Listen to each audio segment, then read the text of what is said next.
America का सबसे बड़ा सुपर पावर होने का दावा सिर्फ एक दिखावा है?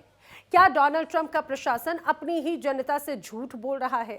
मिडिल ईस्ट के रण में जो भी हुआ वो अमेरिका के सैन्य इतिहास का सबसे बड़ा शर्मनाक सच हो सकता है।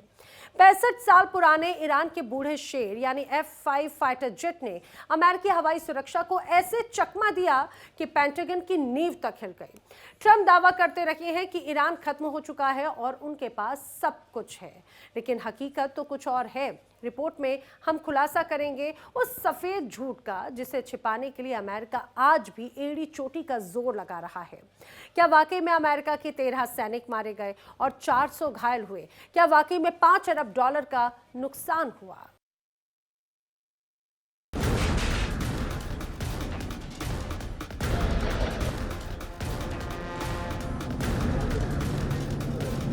ये कोई आम खबर नहीं है। ये अमेरिका के रक्षा तंत्र की विफलता की कहानी है। मीडिया रिपोर्ट्स ने वाशिंगटन की पोल खोल दी है। जिस F-5 लड़ाकू विमान को अमेरिका ने खुद दशकों पहले ईरान को दिया था, आज उसी विमान ने अमेरिकी सुरक्षा घेरे को भेद कर कुवैत में तबाही मचा दी है।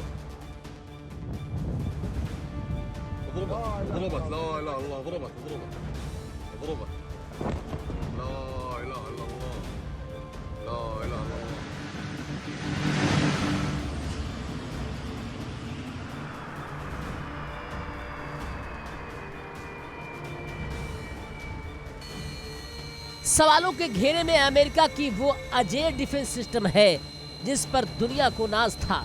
कई सालों में ये पहली बार हुआ है कि किसी दुश्मन के फिक्स्ड विंग विमान ने अमेरिकी अड्डे को निशाना बनाया और अमेरिका को खबर तक नहीं हुई। ईरान ने दिखा दिया कि तकनीक पुरानी हो सकती है, लेकिन इरादे अगर मजबूत हो तो सुपर पावर का गुरूर भी खाक में मिलाया जा सकता है।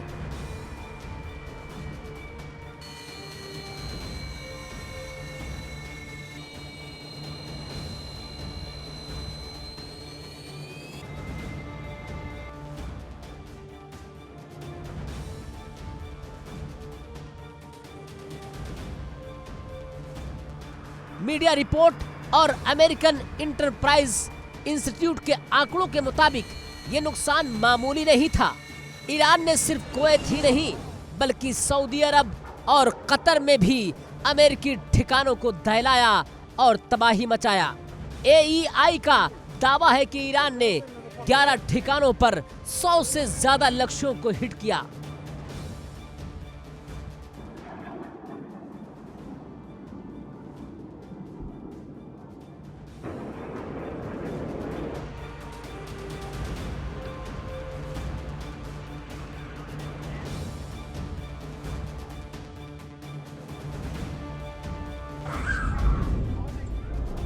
वो आंकड़े जो ट्रंप प्रशासन को चुभ रहे हैं, उसमें $5 अरब से ज्यादा की संपत्ति स्वाहा हो गई।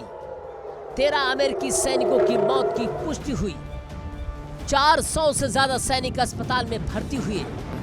पेंटागन ने इन आंकड़ों पर चुप्पी साध रखी है। ट्रंप बार बार कह रहे हैं कि ईरान पूरी तरह तबाह हो चुका है, लेकिन ये आंकड़े बताते हैं कि तबाही असल में अमेरिका के खेमे में मची है।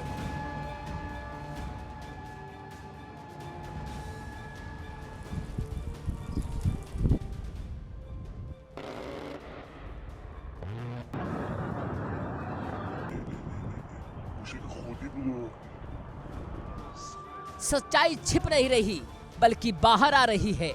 अमेरिकी कांग्रेस में अब अपने ही नेता सवाल उठा रहे हैं। रिपब्लिकन सांसदों का गुस्सा 7वें आसमान पर है। उनका कहना है कि हम हफ्तों से सच जानना चाह रहे हैं, लेकिन हमें कोई ठोस जानकारी नहीं दी जा रही।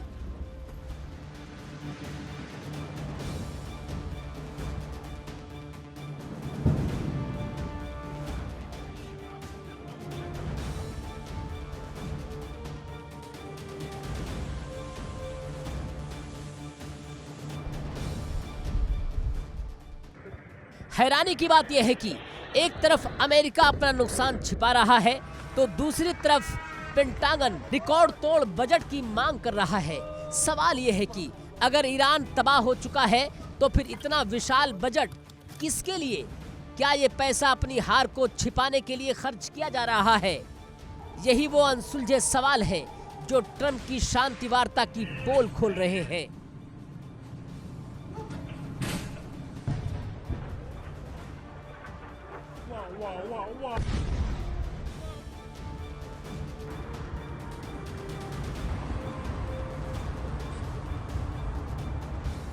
कहते हैं युद्ध के मैदान में पहला शिकार सच ही होता है। ट्रंप प्रशासन ने अपनी साख बचाने के लिए भले ही जनता को अंधेरे में रखा हो, लेकिन ईरान का ये F5 दांव लंबे समय तक अमेरिका को परेशान करता रहेगा। आज अमेरिका भले ही मेज पर बैठकर शांति की बातें कर रहा हो, लेकिन पर्दे के पीछे जो नुकसान हुआ है उसने दुनिया को बता दिया है कि महाशक्ति का तिलिस्म अब टूट रहा है।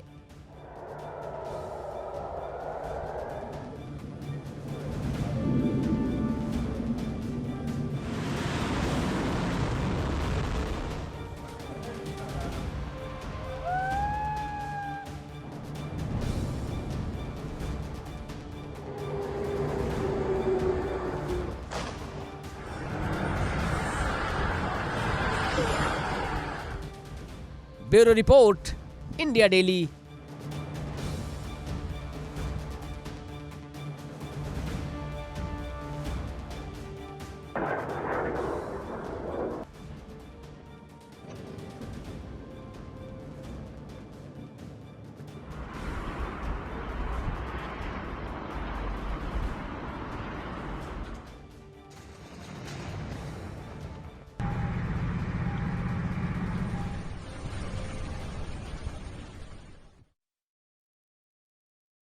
ईरान के साथ जंग में अमेरिका को बड़ा झटका लगा है। खबरें हैं कि अमेरिका ने यूएसएस जेराल्ड आर फोर्ड को वापस बुलाने का फैसला किया और अब अमेरिका के एक और युद्धपोत में हादसे की खबर आ गई।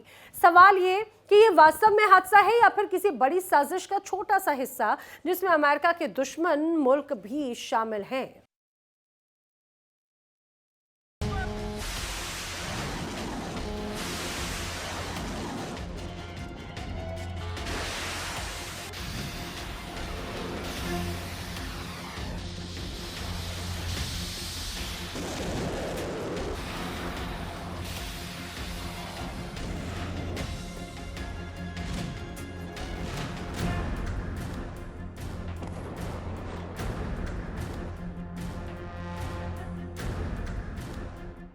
अमेरिका को ईरान से युद्ध में अब तक भारी नुकसान उठाना पड़ा।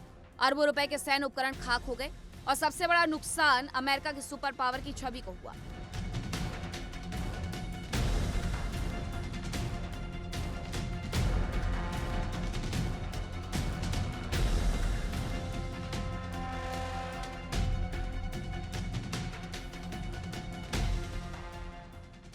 अमेरिका की अजेय माने जाने वाली सेना की कमजोरियां दुनिया के सामने आ गई।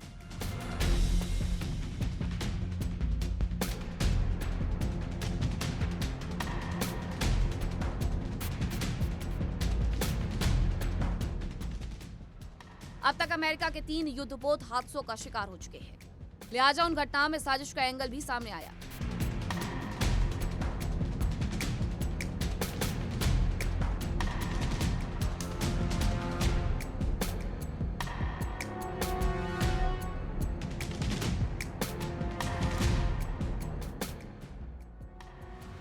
अमेरिका का शक्तिशाली युद्धपोत यूएसएस हिंगस अचानक आग की चपेट में आ गया और इसके बाद सवाल उठने लगे कि यह हादसा था या कोई बड़ी साजिश।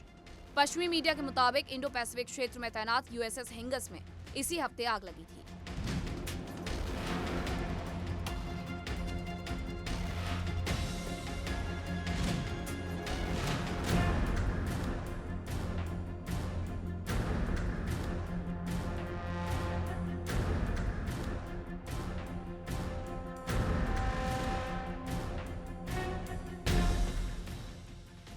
रिपोर्ट्स में दावा किया गया कि ये जहाज अमेरिका की इंडो पैसिफिक कमांड का हिस्सा है और एशियाई जल क्षेत्र में मौजूद थे। हालांकि इस बारे में आधिकारिक तौर पर ज्यादा जानकारी नहीं दी गई। सूत्रों के अनुसार इस आग से जहाज के बिजली सिस्टम और इंजन को भारी नुकसान पहुंचा।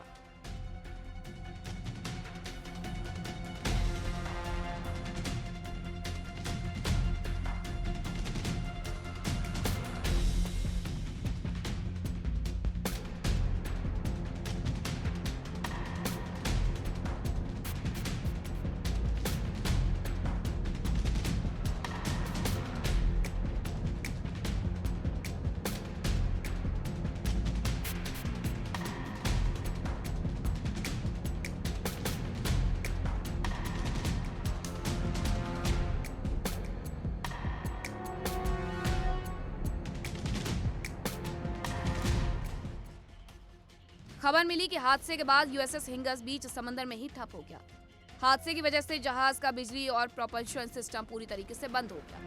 हालांकि नुकसान कितना बड़ा है और जहाज को ठीक होने में कितना वक्त लगेगा, इस पर अभी तक कोई आधिकारिक जानकारी सामने नहीं आई।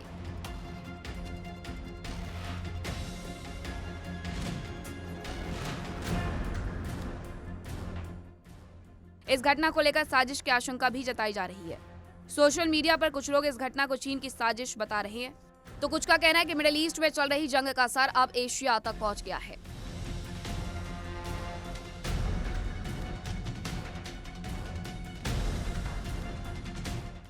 शक इसलिए भी गहरा गया क्योंकि पिछले महीने ही अमेरिका के 2 और बड़े युद्धपोत यूएसएस ड्वाइट डी आइजनहावर और यूएसएस जेराल्ड आर फोर्ड में भी आग लगने की जानकारी मिली थी।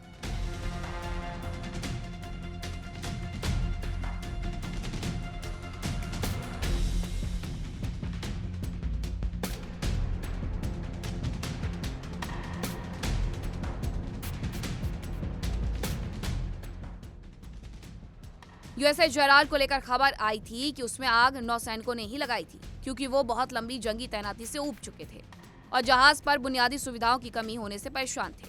हालांकि अमेरिका ने उन खबरों को बेबुनियाद करार दिया और जहाज को मेंटेनेंस के लिए वापस भेजा।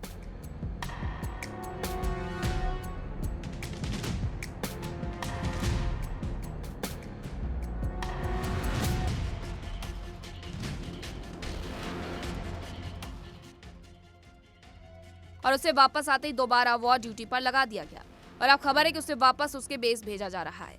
इन घटनाओं ने अमेरिका की सैन्य क्षमताओं की कमजोरी का खुलासा किया और अब ये कमियां जग जाहिर हो चुकी हैं।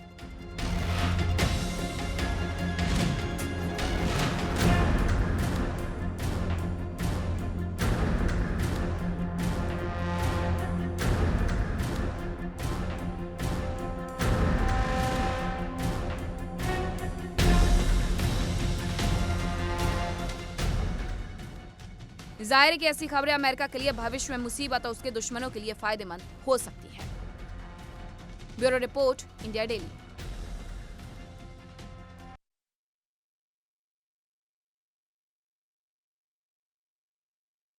इजराइल की सियासत में एक ऐसा भूकंप आया जिसने तेल अवीव की नींव हिलाकर रख दी। दशकों तक इजराइल की राजनीति पर राज करने वाले आयरन मैन बेंजामिन नेतन्याहू का अभेद्य किला अब दरकने लगा है। 2 धुर विरोधी नफ्ताली बेनेट और यायर लैपिड ने हाथ मिला लिया। मकसद एक ही है, नेतन्याहू को सत्ता से बेदखल करना। क्या 2026 का चुनाव नेतन्याहू के करियर का आखिरी चुनाव साबित होगा? क्या ईरान के साथ में जंग और घर में बगावत नेतन्याहू के लिए दोहरी मार बन चुकी है?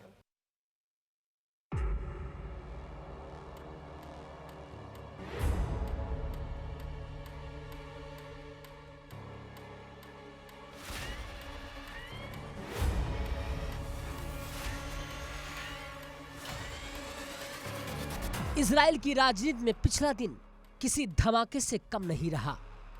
जिन नफ्ताली बेनेट और यायर लैपिड को एक दूसरे की शक्ल देखना पसंद नहीं था, आज वो एक मंच पर है।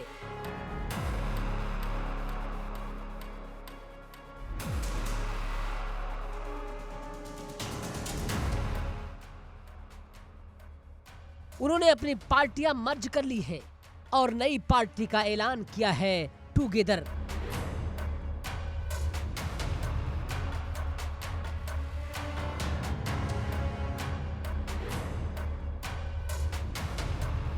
एक तरफ बेनेट है जो कट्टर दक्षिणपंथी विचारधारा रखते हैं, दूसरी तरफ लैपिड है जो उदारवादी और सेकुलर सोच के झंडा बरदार हैं।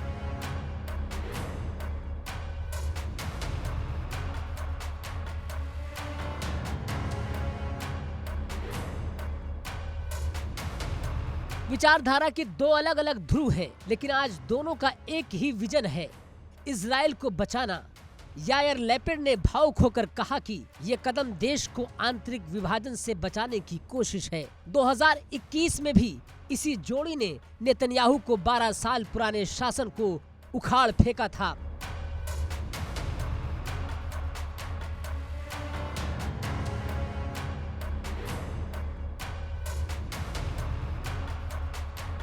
एक बार फिर वो इतिहास दोहराने की तैयारी में हैं। लेकिन सवाल ये है कि नेतन्याहू जैसा चाणक्य नेता जो दशकों से हर राजनीतिक दांव को मात देता आया है, वो आज इतना कमजोर क्यों नजर आ रहा है?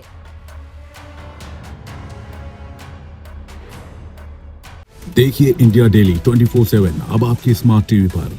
इंडिया डेली मौजूद है सभी डिजिटल प्लेटफॉर्म पर लाइव और लगातार। इंडिया डेली 24/7 हर दिन राष्ट्र को समर्पित।